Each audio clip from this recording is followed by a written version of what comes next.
for presenting the report.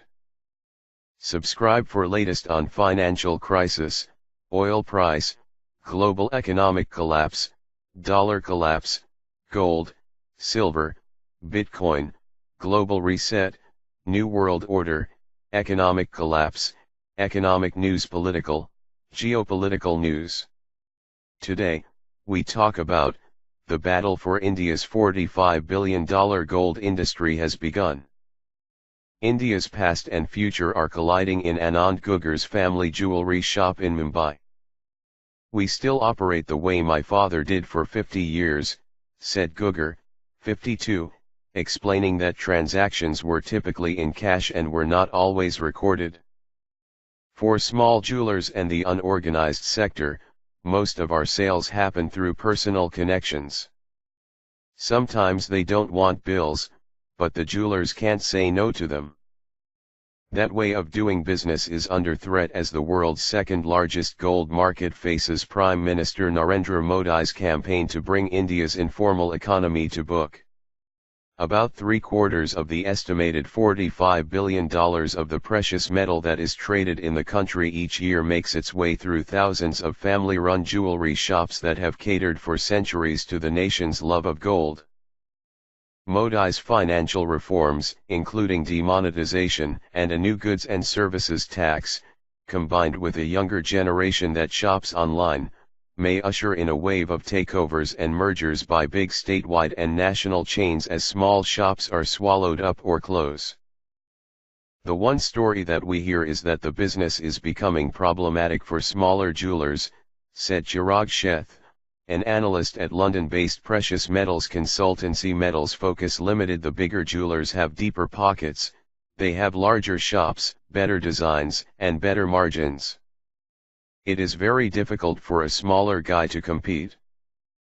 Modi in November banned higher denomination notes to bring unaccounted cash back into the system and introduced tougher proof of identity for purchases, capped the amount of cash used in transactions and topped it off with the Uniform Goods and Services Tax last month. An overhaul of the fragmented industry is also on the cards, with the government said to be planning a new policy on gold that will bolster confidence among consumers, where the gifting of gold at weddings and festivals or its purchase as a store of value are deeply held traditions. Fixing quality standards and allowing supply chains to be easily tracked are ways to enhance trust. The government fixed GST on gold at 3%, replacing more than a dozen domestic levies. That will make it easier to track the flow of gold and harder to evade taxes, benefiting larger players like Tata Group's Titan Co., Credit Suisse Group AG said in June. That's more than the entire gold reserve of the European Central Bank. In 2015, national chains including Tanishq, owned by Titan, and regional players accounted for about 30% of the market.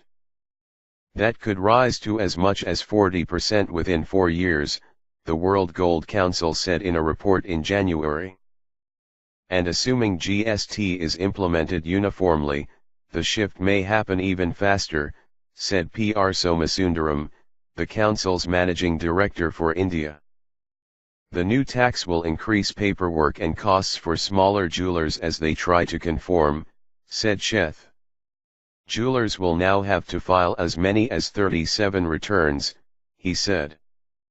For the big players, the reorganization of the industry will improve their credit profile, according to ICRA Limited, the local unit of Moody's Investors Service, which predicts a round of consolidation, where organized players may acquire smaller entities or enter into franchise agreements.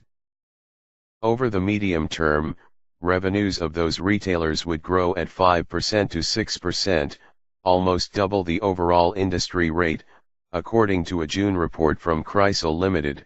The Indian subsidiary of S&P Global Incorporated. Titan is seeking to add 25 to 30 stores every year through franchises, especially in the smaller towns in North, West and East India, said Sandeep Kulali, Senior Vice President for Retail and Marketing at the Bengaluru-based jeweler, on August 12. Lack of transparency in the sector made it difficult for domestic banks to lend to jewelers looking to develop workshops and hire more workers, the WGC said. But the current optimism over the industry has seen overseas investors pumping in money to bigger jewelers. In April, Warburg Pincus LLC raised its investment in Kerala-based Kalyan Jewelers Limited to 17 billion rupees. Kalyan and fellow South Indian retailer Malabar Gold and Diamonds plan initial public offerings within the next 2 years. For many smaller players, this is the time to expand or die, said Saurabh Gadgil, the sixth generation of one of India's oldest jewelry outlets, which owns about 20 stores across 3 states. The next few years will be very good for the industry as the current ecosystem will bring more jewelers into the formal economy, said Gadgil, 40, who holds a master's in business administration, and he took the reins at P.N. Gadgil Jewelers Private in 1999. We formed a SWAT team and started developing our employee and customer-related business and professional platforms, he said in an interview in Mumbai. A professional organization also needs returns on investments. Just a mere happiness quotient of the customers and staff isn't enough. He's seeking funds from private investors to expand the company that was started by his ancestor Purushottam Narayan Gadgil in 1832 in Sangli, a town so small then that its name means 6 lanes. For those who survive the upheaval, the potential rewards are large. India is the world's second biggest buyer of the precious metal, and consumption is recovering after slumping to a 7-year low in 2016. Demand is projected to reach between 850 tons and 950 tons by 2020, buoyed by purchases for weddings and festivals and a growing economy, the WGC estimates. Gugar in Mumbai is doing what he can to adapt to the new market. I have told my son to do a course in digital marketing, he said. We need to change our strategy to compete with the bigger chains and attract the younger generation. 4 years ago, Gugar installed his first computers at the store, which are now being used to help file GST returns online and to develop a Facebook page for the business. But he says progress has been slow, and his main hope is to win over the next generation of his aging clientele. A couple